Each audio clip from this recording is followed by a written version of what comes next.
ಸ್ನೇಹಿತರೆ ನಮಸ್ಕಾರ. ಕರ್ನಾಟಕ ರಾಜ್ಯ ರಾಜಕಾರಣದಲ್ಲಿ ಸದ್ಯ ಸಚಿವ ಪ್ರಿಯಾಂಕ್ ಖರ್ಗೆ ಕೆಲ ದಿನಗಳಿಂದ ಸುದ್ದಿ ಆಗ್ತಿದ್ದಾರೆ.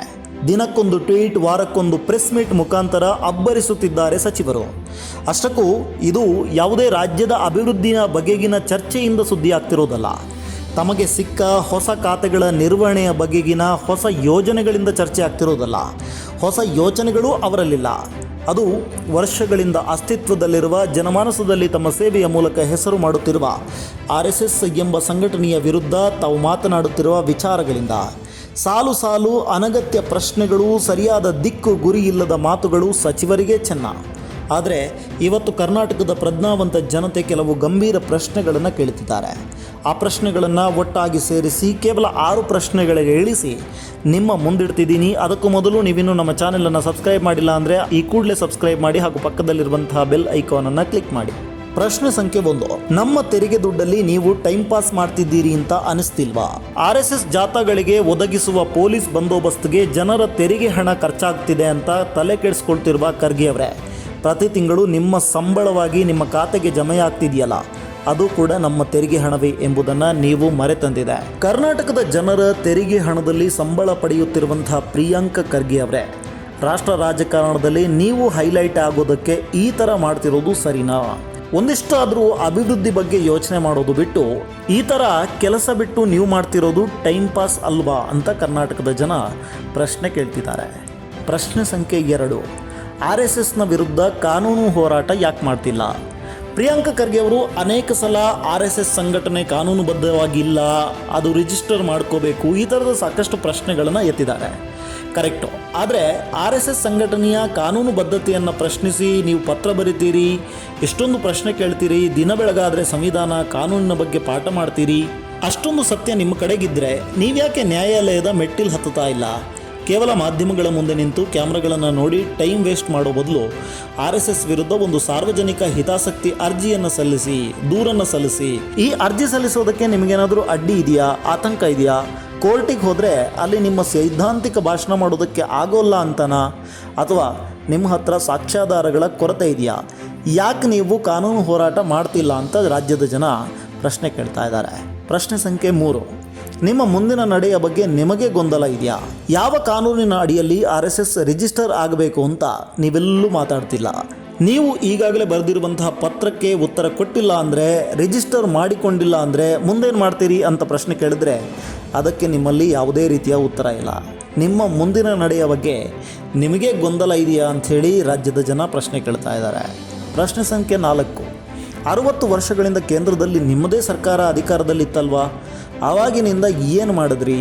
1947ರಲ್ಲಿ ಭಾರತಕ್ಕೆ ಸ್ವಾತಂತ್ರ್ಯ ಬಂದ ನಂತರ 2014ರವರೆಗೆ ಒಂದೆರಡು ಸರ್ಕಾರಗಳು ನಡುವಿನಲ್ಲಿ ಬದಲಾಗಿದ್ದು ಬಿಟ್ಟರೆ ನಿಮ್ಮದೇ ಆಡಳಿತ ಇತ್ತು. ಆವಾಗೆಲ್ಲ ಕಾಂಗ್ರೆಸ್ ಸರ್ಕಾರ ಏನು ಮಾಡ್ತಿತ್ತು? ರಿಜಿಸ್ಟರ್ ಮಾಡಿ ಅಂತ ಒತ್ತಡ ಯಾಕೆ ಹೇರಲಿಲ್ಲ? ಇತಿಹಾಸದ ಪುಟಗಳನ್ನೇ ತಿರುವಿ ನೋಡಿ ಒಂದ್ಸಲ ಖರ್ಗೆ ಅವರೇ.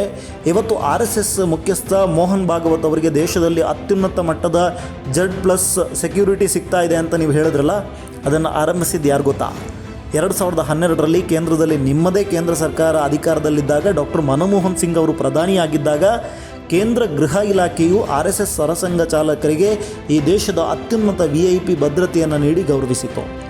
ಅವತ್ತು ದೇಶದ ಆಂತರಿಕ ಭದ್ರತೆ ಮತ್ತು ಸಂಘಟನೆಯ ಮಹತ್ವವನ್ನು ಒಪ್ಪಿಕೊಂಡಿದ್ದ ನಿಮ್ಮದೇ ಕಾಂಗ್ರೆಸ್ ಪಕ್ಷ ಇವತ್ತು ರಾಜಕೀಯ ಲಾಭಕ್ಕಾಗಿ ಹೆಡ್ಲೈನ್ಸ್ನಲ್ಲಿರೋದಕ್ಕೆ ಇದೇ RSS ವಿರುದ್ಧ ಪ್ರಶ್ನೆ ಎತ್ತುತ್ತಿದ್ದೀರಾ? ಇದು ಗಿಮಿಕ್ ಅಲ್ಲದೆ ಮತ್ತೇನು ಅಂತ ಜನ ಪ್ರಶ್ನೆ ಕೇಳ್ತಾ ಇದ್ದಾರೆ. ಪ್ರಶ್ನೆ ಸಂಖ್ಯೆ 5. ಗೃಹ ಇಲಾಖೆಯಲ್ಲಿ ಇರುವ ಸಮಸ್ಯೆಗಳನ್ನು ಬಗೆಹರಿಸೋದು ಯಾವಾಗ?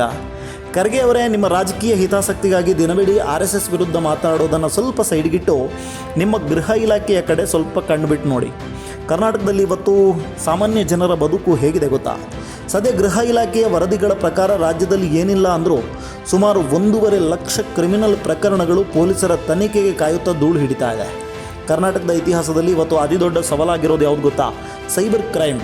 ದಿನನಿತ್ಯ ಸಾವಿರಾರು ಅಮಾಯಕರು ಇನ್ವೆಸ್ಟ್ಮೆಂಟ್ ಸ್ಕ್ಯಾಮು, ಡಿಜಿಟಲ್ ಅರೆಸ್ಟು, ನಕಲಿ ಲೋನ್ ಆ್ಯಪ್ಗಳ ಜಾಲಕ್ಕೆ ಸಿಲುಕಿ ತಮ್ಮ ಇಡೀ ಜೀವನದ ಸಂಪಾದನೆಯನ್ನು ಕಳ್ಕೊಂಡು ಬೀದಿಗೆ ಬೀಳ್ತಿದ್ದಾರೆ. ಕೆಲವರು ಆತ್ಮಹತ್ಯೆ ಮಾಡ್ಕೋತಾ ಇದ್ದಾರೆ. ಇದರ ಪತ್ತೆ ಎಷ್ಟಿದೆ ಗೊತ್ತಾ? ಕರ್ನಾಟಕದಲ್ಲಿ 20% ಮಾತ್ರ ಇದೆ. ಇದು ಯಾವಾಗ ಇಂಪ್ರೂವ್ಮೆಂಟ್ ಆಗೋದು? ಇದ್ರ ಬಗ್ಗೆ ನಿಮ್ಮ ಹೋರಾಟ ಏನಿದೆ? ನಿಮ್ಮ ಯೋಚನೆ ಏನಿದೆ? ಕಳೆದ 3 ವರ್ಷಗಳ ಅವಧಿಯಲ್ಲಿ ರಾಜ್ಯದಲ್ಲಿ ನಾಪತ್ತೆಯಾದಂತಹ ಹೆಣ್ಣು ಮಕ್ಕಳ ಪ್ರಮಾಣ 1000ಕ್ಕೂ ಅಧಿಕ ಇದೆ. ಅಮಾಯಕ ಮಕ್ಕಳ ಪತ್ತೆ ಇನ್ನೂ ಆಗಿಲ್ಲ. ಬೆಂಗಳೂರು ನಂಬರ್ 1 ಸ್ಥಾನದಲ್ಲಿದೆ ಮಕ್ಕಳ ಕಳ್ಳತನದಲ್ಲಿ. ಆ ಹೆತ್ತವರ ಕಣ್ಣೀರನ್ನು ಒರೆಸೋದಕ್ಕೆ ನಿಮ್ಮ ಇಲಾಖೆ ಬಳಿ ಯಾವುದಾದ್ರೂ ವಿಶೇಷವಾದ ಯೋಜನೆ ಇದೆಯಾ? ಪೊಲೀಸ್ ಸಿಬ್ಬಂದಿಯ ಕೊರತೆ ಇವತ್ತು ಸಾಕಷ್ಟಿದೆ. ಪೊಲೀಸರ ಮೇಲೆ ಅತಿಯಾದಂತಹ ಒತ್ತಡ ಇದೆ. ಸಾವಿರಾರು ಹುದ್ದೆಗಳು ಖಾಲಿ ಇದೆ. ಇರುವ ಪೊಲೀಸರ ಮೇಲೆ ಒತ್ತಡ ಸೃಷ್ಟಿಯಾಗ್ತಾ ಇದೆ. ಇಲಾಖೆಯನ್ನು ನವೀಕರಿಸುವ, ಪೊಲೀಸರ ಕಲ್ಯಾಣವನ್ನು ನೋಡಿಕೊಳ್ಳುವಂತಹ ಜವಾಬ್ದಾರಿ ಗೃಹ ಸಚಿವರಾಗಿ ನಿಮ್ದಲ್ವಾ? ಇದೆಲ್ಲದರ ಬಗ್ಗೆ ಯಾವಾಗ ತಲೆ ಕೆಡಿಸ್ಕೋತೀರಾ ಮಿಸ್ಟರ್ ಸಚಿವರೇ ಅಂಥೇಳಿ ಜನ ಪ್ರಶ್ನೆ ಕೇಳ್ತಾ ಇದ್ದಾರೆ. ಪ್ರಶ್ನೆ ಸಂಖ್ಯೆ 6. ಕರ್ನಾಟಕದ IT-BT ಅಭಿವೃದ್ಧಿಗೆ ವೇಗ ಸಿಗೋದು ಯಾವಾಗ? ಕಳೆದ 3 ವರ್ಷಗಳಿಂದ ಕರ್ನಾಟಕದಲ್ಲಿ IT-BT ಮಿನಿಸ್ಟರ್ ಆಗಿರುವಂತಹ ಖರ್ಗೆ ಅವರೇ, ಈಗಲೂ ಅದು ನಿಮ್ಮದೇ ಹೆಸರಿಗೆ ಬಂದಿರುವಂತಹ ಖಾತೆ. ಜಾಗತಿಕ ಮಟ್ಟದಲ್ಲಿ ತಂತ್ರಜ್ಞಾನದ ರಾಜಧಾನಿ ಅಂತ ಅನ್ಸ್ಕೊಂಡಿರುವಂಥ ನಮ್ಮ ಬೆಂಗಳೂರು ಇವತ್ತು ಮೂಲಸೌಕರ್ಯದ ಅಟ್ಟಹಾಸಕ್ಕೆ ಸಿಕ್ಕಿ ನರಳುತ್ತಿದೆ. ಕೇವಲ 5 ಕಿಲೋಮೀಟರ್ ದೂರವನ್ನು ಹೋಗುವುದಕ್ಕೆ IT ಉದ್ಯೋಗಿಗಳು ಗಂಟೆಗಟ್ಟಲೆ ಟ್ರಾಫಿಕ್ನಲ್ಲಿ ಕಾಯಬೇಕಾದಂತಹ ಸಮಸ್ಯೆ ಇದೆ. ಹೈದರಾಬಾದು, ಪುಣೆ, ಚೆನ್ನೈನಂತಹ ನಗರಗಳು ಇವತ್ತು ಅತ್ಯುತ್ತಮ ರಸ್ತೆ, ಶೀಘ್ರವಾಗಿ ಜಮೀನು ಮಂಜೂರಾತಿ ನೀಡಿ ಬೆಂಗಳೂರಿನಲ್ಲಿರುವಂತಹ ಜಾಗತಿಕ ಕಂಪನಿಗಳನ್ನು ಮತ್ತು ಹೊಸ ಹೂಡಿಕೆಗಳನ್ನು ತನ್ನತ್ತ ಸೆಳೆಯೋದಕ್ಕೆ ರೆಡಿಯಾಗಿ ನಿಂತಿದೆ.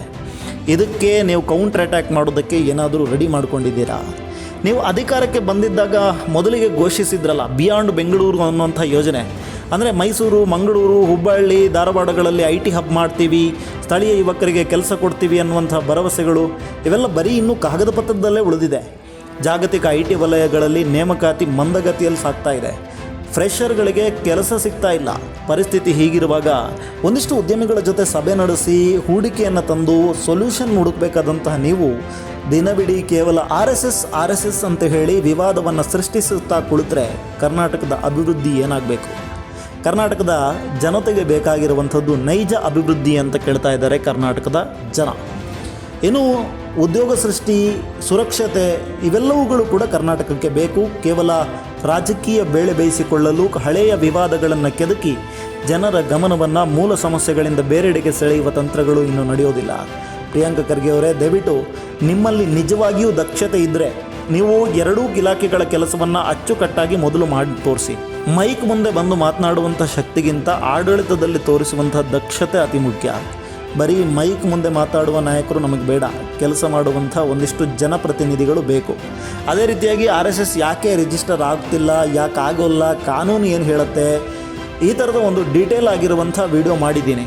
ಈ ಹಿಂದೆ ಬೇರೆ ಬೇರೆ ರಾಜ್ಯ ಸರ್ಕಾರಗಳು RSS ಸಂಘಟನೆಯನ್ನು ಬ್ಯಾನ್ ಮಾಡೋದಕ್ಕೆ ಹೋಗಿ ಕೊನೆಗೆ ಏನಾಯಿತು, ಅವು ಏನು ಸಾಧಿಸಿದ್ವು ಅಂತಲೂ ಒಂದು ವಿಡಿಯೋ ಮಾಡಿದ್ದೀನಿ. ಇಷ್ಟೆಲ್ಲ ನೋಡಿದ ಮೇಲೆ ನಿಮಗೇನನ್ಸುತ್ತೆ?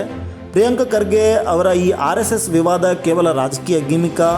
ರಾಜ್ಯದ ಗೃಹ ಮತ್ತು IT ಇಲಾಖೆಗಳು ಇವತ್ತು ದಾರಿ ತಪ್ತಾ ಇದೆಯಾ? ನಾವು ಕೇಳಿರೋ ಪ್ರಶ್ನೆಗಳು ನಿಮಗೆ ಸರಿ ಅನಿಸುತ್ತಾ? ನಿಮ್ಮ ಅನಿಸಿಕೆಯನ್ನು ತಪ್ಪದೆ ಕೆಳಗೆ ಕಮೆಂಟ್ ಮಾಡಿ. ನಿಮ್ಮ ಪ್ರಶ್ನೆಗಳೇನಿದೆ ಅದನ್ನು ಕಮೆಂಟ್ ಮಾಡಿ.